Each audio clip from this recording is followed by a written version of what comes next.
You find yourself standing in a longhouse at dawn 847 CE, watching a 12-year-old Saxon girl being examined by Viking wise women who discuss her breeding potential, like livestock traders evaluating cattle. The salt air carries more than just smoke from burning villages. It carries the terrified whispers of dozens of captured girls lined up behind you, waiting their turn for what Vikings called cultural integration assessments. This isn't the romantic Viking adventure you've seen in movies. Through the dim firelight, you can see Astrid, a captured Saxon noble whose embroidered silk dress now hangs in tatters around her trembling frame. She's watching older girls disappear behind fur curtains with Viking men, and she's starting to understand that the victory ceremonies aren't about celebrating successful raids, they're about processing human cargo.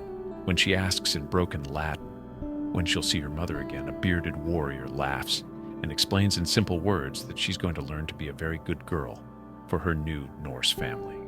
The systematic nature of what you're witnessing becomes clear as you notice the carved wooden tags hanging around each girl's neck inventory markers with runic symbols indicating age origin and what the Vikings euphemistically call household suitability ratings. This isn't random violence or the chaotic aftermath of battle. This is an organized operation that's been refined through decades of raids across Europe. But here's what should really make your blood run cold. This scene wasn't unusual. It wasn't the excess of particularly brutal raiders or the nightmare scenario of one horrific evening. What you're witnessing was standard operating procedure, a carefully developed economic system that funded Viking expansion across 3 continents and created the genetic foundation of modern Northern Europe. The girl next to Astrid, who can't be older than 10, keeps asking in Gaelic when the examination will be over, so she can go home. The Viking wise woman, measuring her with wooden calipers, smiles kindly and explains that this is her home now, and once she learns to stop crying during the assessments, she'll be much happier. Before we examine exactly how this systematic processing operation worked and why it was so crucial to Viking society that they developed specialized terminology and professional expertise around it, tell me in the comments, where in the world are you hearing this story? Because what we're about to uncover reveals that our ancestors created industrial-scale trauma systems that make modern human trafficking look amateur by comparison. And once you understand how this really functioned, you'll realize that every romantic Vikings TV show is essentially Holocaust denial, with better cinematography. Viking society was actually quite sophisticated about relationships, much more progressive than their medieval European contemporaries in many ways. They recognized multiple forms of partnership arrangements and had surprisingly flexible attitudes toward what we might call alternative family structures. Take their approach to marriage customs, for instance. Vikings understood that successful long-term alliances often required creative solutions to diplomatic challenges. When Viking raiders encountered other cultures during their expeditions, they didn't just take gold and livestock. They were remarkably forward-thinking about cultural exchange programs, particularly involving young women who could serve as bridges between Viking society and foreign communities. These cultural integration practices helped Vikings establish trading relationships and gather intelligence about local customs that would prove valuable for future diplomatic endeavors. The Vikings called these arrangements bride capture. Though that term sounds harsher than the reality, it was really more of an alternative courtship method, a way for Viking men to find partners when traditional matchmaking wasn't practical due to geographic distance or cultural barriers. The captured women, let's call them involuntary cultural ambassadors, were brought back to Viking settlements where they could learn Norse customs and eventually integrate into society as full participants. These cultural ambassadors were given a special status called thrall, which was essentially a domestic partnership arrangement with built-in mentorship opportunities. Thrall women received housing, food protection, and comprehensive training in Viking household management. It was actually quite generous when you consider that many European peasants lived in worse conditions voluntarily. The Vikings were surprisingly systematic about these cultural exchange programs. They understood that successful integration required careful selection processes and proper preparation protocols. Young women were preferred for these arrangements because they adapted more easily to new languages and customs. The ideal cultural ambassador was typically between 15 and 20 years old, though the Vikings occasionally made exceptions for particularly promising candidates who were, well, let's say they sometimes identified potential that others might have overlooked. But wait, let me check the historical records more carefully here. It appears that Viking Age preferences for cultural ambassadors were even more flexible than initially thought. Archaeological evidence from Dublin and York suggests that many thrall women were actually quite young indeed, sometimes closer to 13 or 14 when they were selected for these cultural exchange opportunities. Actually reviewing the Icelandic sagas and comparing them with skeletal evidence from Viking burial sites, it becomes clear that the age range for cultural ambassadors was concerning by modern standards. Some women appear to have been selected for these domestic partnership arrangements when they were as young as 11 or 12. But surely this was just ceremonial placement, with the actual partnership responsibilities delayed until they reached more appropriate ages. Unfortunately, the archaeological evidence suggests otherwise. Viking settlements show clear signs of immediate integration protocols for cultural ambassadors, regardless of age. The logic was apparently that early placement ensured better language acquisition and stronger loyalty to Viking families. From their perspective, it was simply more efficient to begin the cultural adaptation process as early as possible. This is where the historical record becomes uncomfortable for modern sensibilities. Medieval Scandinavians had different concepts of childhood than we do today. They viewed early integration into adult responsibilities as practical preparation for harsh living conditions where survival often depended on quickly adapting to new circumstances. The preparation process for these cultural ambassadors was quite thorough. Viking communities employed specialists, usually older women called wise women, to assess the suitability of captured females for various household roles. These assessments were considered essential for matching cultural ambassadors with appropriate families based on their adaptation potential and specific skills. The wise women conducted comprehensive evaluations that initially sound reasonable enough. They assessed general health, language, learning ability, and psychological resilience, basic qualities that would determine success in challenging new environments. Any responsible community would want to ensure that cultural ambassadors were physically and mentally capable of thriving in demanding circumstances. But the evaluation process became increasingly detailed as Viking communities grew more sophisticated about optimizing their cultural exchange programs. In 856, a wise woman named Bergthora left detailed records describing her assessment methods for cultural ambassadors brought back from raids in Ireland. Her notes preserved in Icelandic manuscripts describe evaluation procedures that become progressively more disturbing the more you read them. Bergthora examined captured women as thoroughly as one might inspect livestock before winter, feeding decisions, checking teeth, measuring physical development, and conducting what she termed readiness assessments for household integration duties. She noted that younger cultural ambassadors often wept during the evaluation process and requested return to their birth families, Aroars, but concluded this was natural anxiety that would diminish once proper training protocols were implemented. The medical examinations weren't just about health, they were about determining what Vikings euphemistically called productivity potential. Bergthora's records describe using measuring tools to assess whether young cultural ambassadors were adequately developed for full household responsibilities and whether their breeding capacity showed promise for contributing to community growth. Reading these historical documents with modern eyes, something starts to feel deeply wrong about this entire system. The language keeps shifting from cultural exchange terminology to something that sounds more like livestock management.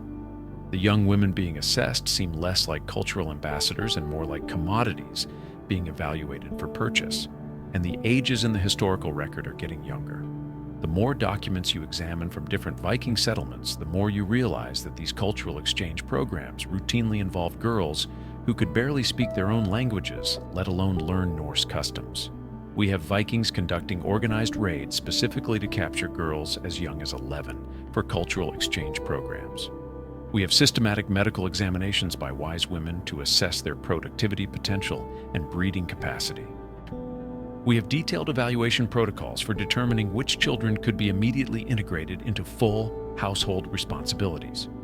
We have records describing these girls as being examined like livestock and measured with tools to determine their readiness for household duties. This isn't starting to sound like progressive cultural exchange programs anymore. This is starting to sound like industrial-scale sexual slavery with anthropological justification. Welcome to the Historical Autopsy. We've followed the evidence from cultural exchange through domestic partnerships to productivity assessments. And now, we need to examine what actually happened when these cultural ambassadors reached their assigned households. The Vikings called it thrall integration ceremony. Modern analysis reveals it was systematic trauma designed to destroy any remaining psychological connection to their birth cultures. The archaeological evidence from major Viking settlements tells a story that contradicts every romanticized portrayal of Norse society you've ever seen. Excavations at Dublin, York, and Kiev have uncovered what researchers politely term specialized residential areas for cultural ambassadors. These weren't just servant quarters, they were systematic processing facilities designed to transform captured children into compliant household assets. Dr. Neil Price's analysis of the Birka settlement in Sweden found skeletal remains showing patterns of trauma that could only result from systematic violence. These weren't battle injuries or accidents, they were deliberate modifications designed to ensure compliance and prevent escape. The bone evidence suggests that Viking communities had developed sophisticated methods for physically and psychologically breaking down cultural ambassadors' resistance to their new circumstances. But perhaps the most damning evidence comes from what Vikings themselves wrote about these integration ceremonies. The saga of Egil Skallagrimsson contains a passage describing the proper seasoning of thrall women that reads like a manual for psychological warfare. A wise man breaks a horse gradually, it states, but a thrall woman must be broken completely and immediately, lest she retain dangerous memories of freedom. The integration process began with what Vikings called cultural cleansing, systematic removal of everything that connected these women to their birth identities. Their clothes were burned, their hair was cut in distinctive thrall styles, and they were given new Norse names to replace their birth names. Speaking their native languages was forbidden, and Vikings employed linguistic isolation techniques that would make modern military interrogators uncomfortable. Astrid of Wessex, captured during a raid on Winchester in 860, somehow managed to smuggle letters back to England, hidden in traders' cargo. Her descriptions of the integration process reveal the systematic nature of Viking psychological warfare. "They do not simply want our bodies for labor," she wrote. "They want our minds emptied of everything we once were, so that we may be filled only with what serves their purposes." The thrall quarters themselves were designed for maximum psychological impact. Archaeological evidence shows they were deliberately constructed to prevent privacy, with sleeping areas arranged so that supervisors could monitor all activities at all times. Cultural ambassadors were housed together regardless of age or origin, creating language barriers that prevented them from forming supportive relationships or planning coordinated resistance. Viking record-keeping about their cultural exchange programs was remarkably detailed. Rune stones and manuscript fragments describe tracking systems that monitored everything from language acquisition progress to what they euphemistically called household productivity metrics. These weren't just administrative records, they were scientific studies of human behavior modification techniques. The most chilling example comes from a runic inscription found in the Orkney Islands, describing a 10-year program to optimize thrall performance through selective breeding and environmental conditioning. The inscription, carved by a Viking chieftain named Thorstein the Wise, describes treating cultural ambassadors like an agricultural project, with careful attention to improving stock quality through controlled mating and systematic training protocols. But here's what the sagas never mentioned: some of these women fought back. And when they did, their resistance created ripple effects that changed medieval European history in ways that are still visible today. Ingrid the Wise wasn't her real name. We don't know what her Frankish parents called her before she was captured during a raid on Rouen in 845. But the name Viking sources gave her reveals something crucial about her impact on their society. In Norse culture, being called wise meant you were feared for your intelligence, and Ingrid earned that fear by organizing the most sophisticated resistance network in Viking history. Working from within the thrall quarters of Jorvik, Ingrid spent 15 years building what Vikings came to call the Poison Circle, a network of cultural ambassadors who used their intimate access to Viking households to gather intelligence sabotage operations and eliminate their captors through methods that left no trace. Ingrid understood that direct rebellion was impossible, so she developed something far more dangerous: systematic subversion. Her network identified which local plants could cause sterility, which combinations of herbs would simulate natural illness, and which psychological techniques could drive Viking men to make fatal mistakes during raids. The archaeological evidence of Ingrid's network comes from burial sites around York, showing unusually high mortality rates among Viking men during the 850s and 860s. Chemical analysis of skeletal remains reveals consistent traces of plant toxins that don't occur naturally in the region. Evidence of systematic poisoning campaigns conducted by people with intimate knowledge of local botany and household routines. But Ingrid's most devastating innovation was what modern historians call genetic warfare. She realized that Viking society's dependence on cultural ambassadors for reproductive purposes created a vulnerability that could be exploited across generations.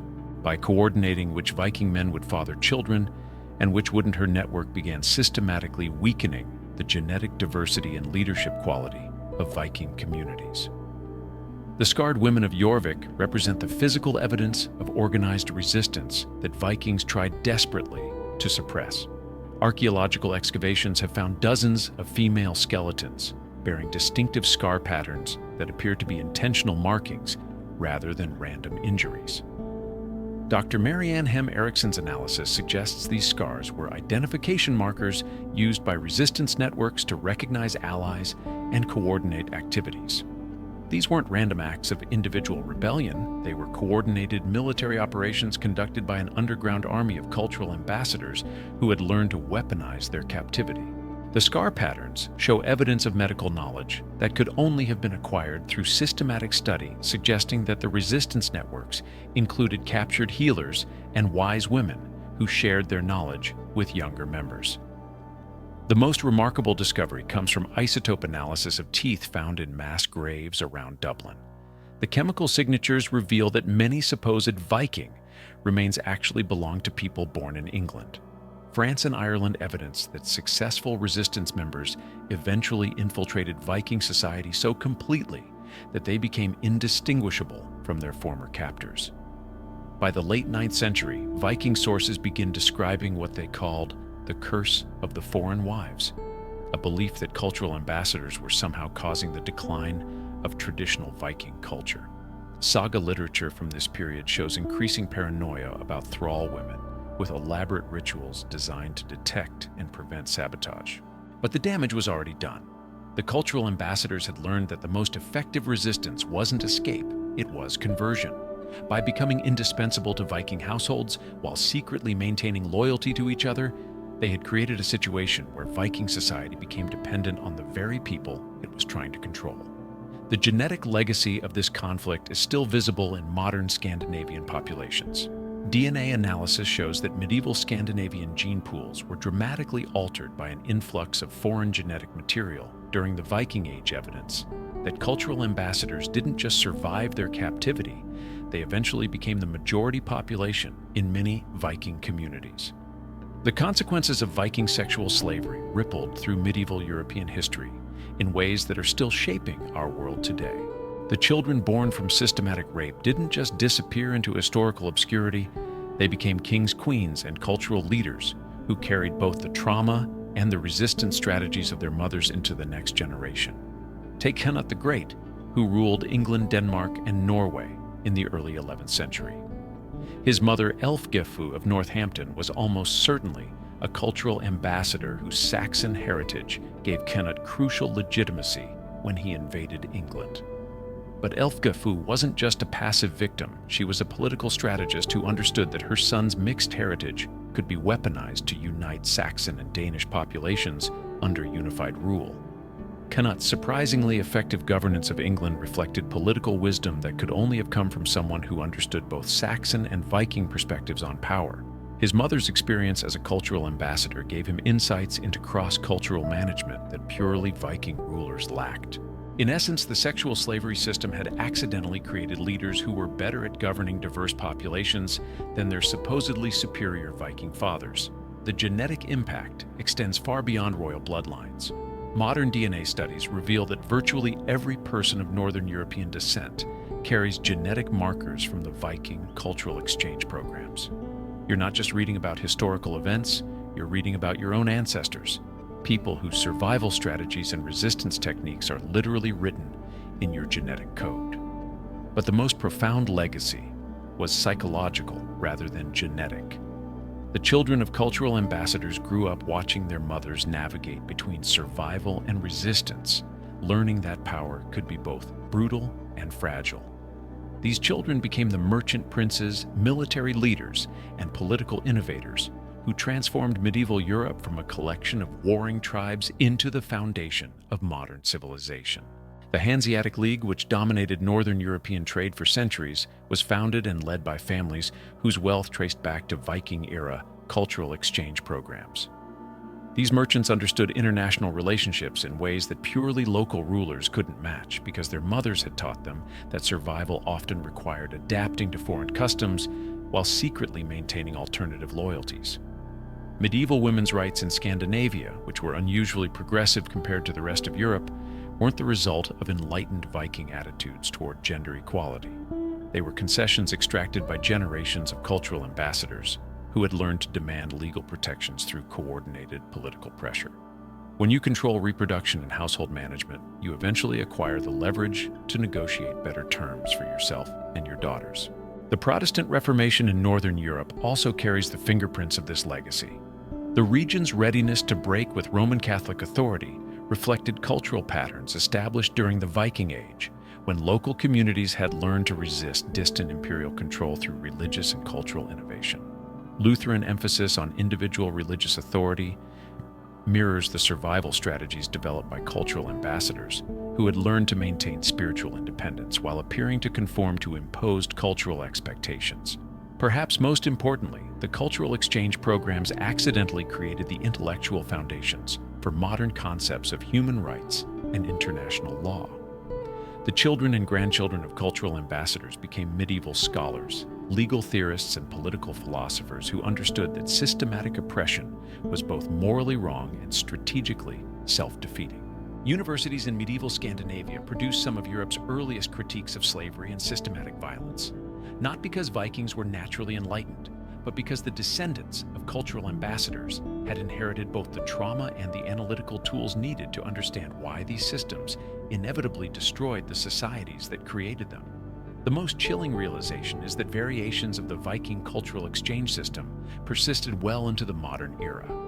Colonial expansion, military occupation, and systematic displacement of indigenous populations all followed patterns that were perfected during the Viking Age. When European powers began their global expansion, they weren't inventing new forms of cultural domination. They were scaling up techniques that had been tested in medieval Scandinavia. Modern human trafficking networks use psychological manipulation techniques that are virtually identical to Viking thrall integration protocols. The systematic isolation, identity destruction, and dependency creation that characterize cultural ambassador programs can be found in contemporary slavery operations around the world. We like to think of sexual slavery as a historical curiosity, but the systems developed by Viking raiders are still being used today. Even our romanticized popular culture portrayals of Vikings serve the same function as medieval saga literature. They transform systematic sexual violence into heroic adventure stories that make audiences complicit in normalizing brutality. When you watch Vikings on Netflix, you're participating in the same cultural mythology that allowed medieval Scandinavians to view rape and slavery as acceptable expressions of masculine strength. The survivors didn't just endure and fade into historical obscurity. They systematically dismantled the culture that created them, transforming Viking society from within until it became something completely different. By the time the Viking Age officially ended in the 11th century, Scandinavian society bore almost no resemblance to the raiding culture that had terrorized Europe for 3 centuries. This transformation wasn't accidental or gradual. It was the deliberate result of resistance strategies implemented by people who understood that the most effective revenge is often indistinguishable from successful integration. The cultural ambassadors had learned that if you're forced to become part of a society, the most powerful thing you can do is ensure that society becomes something your children can be proud to inherit. The archaeological evidence tells a story of systematic cultural revolution disguised as successful assimilation. Viking material culture, religious practices, political structures, and even language show clear evidence of foreign influence that can only be explained by the systematic integration of cultural ambassadors who refuse to be broken by their circumstances. Modern Scandinavian values, emphasis on gender equality, social welfare, international cooperation, and human rights aren't the natural evolution of Viking culture. They're the victory monument of people who spent generations learning that sustainable societies can't be built on systematic exploitation of the vulnerable. The curse of the cultural ambassadors wasn't supernatural. It was the inevitable consequence of trying to build a civilization on the foundation of destroying other people's children. Viking raiders thought they were acquiring valuable resources through their cultural exchange programs. What they actually did was introduce a population of highly motivated, strategically positioned people who understood that their survival depended on transforming their captors into something that would never create more victims. Here's what should genuinely disturb you about this historical pattern we're still living in the world these cultural ambassadors created. Every legal protection for women and children, every international human rights treaty, every social welfare system in Northern Europe. They all trace back to medieval political innovations developed by people who had learned firsthand what happens when societies normalize systematic cruelty. The most important lesson from the cursed chambers of Viking longhouses isn't about medieval brutality. It's about the persistent human capacity to transform trauma into wisdom, oppression into innovation, and victimhood into revolutionary political strategy. The past has many more secrets buried in archaeological sites across Scandinavia, and not all of them are as romanticized as popular culture wants us to believe. What other heroic historical cultures might have darker truths waiting to be uncovered in the physical evidence they left behind? Let me know in the comments what struck you most about this hidden chapter of European history, because understanding how power really operated in the past might be the key to recognizing how it still operates today.